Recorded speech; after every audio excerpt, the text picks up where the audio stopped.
మంచి ఆహారంతో పాటు కావాలి స్వచ్ఛమైన నీరు. అదే సనాతన్ జల్. వివరాలకు 8919763872. ఈ ఎస్టీడీస్ సెక్సువల్లీ ట్రాన్స్మిటెడ్ డిసీజెస్ ఏవైతే ఉన్నాయో ఇవి పురుషుల వల్ల స్త్రీలకు వస్తాయా, స్త్రీల వల్ల పురుషులకు వస్తాయా?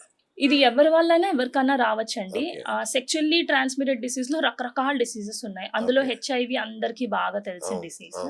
ఇదే కాకుండా మనకి క్లమీడియా అని ఒకటి ఉంది, నిస్సీరియా అని ఒకటి ఉంది, ఇంకా వాట్స్ పూలిపురులు వస్తాయి చూడండి, అవి కూడా sexually shade virus. HPV virus అంటారు. మనం క్యాన్సర్ సర్విక్స్ వ్యాక్సిన్ వేస్తున్నాం ఇప్పుడు, దాంట్లో ఈ హెచ్పివి వైరస్ మీద వ్యాక్సిన్ ఉన్నాయి. కానీ ఎవరి దగ్గర నుంచి ఎవరికి వచ్చింది అంటే ఫస్ట్ ఎవరి దగ్గర ఉందో మనకి తెలియదు.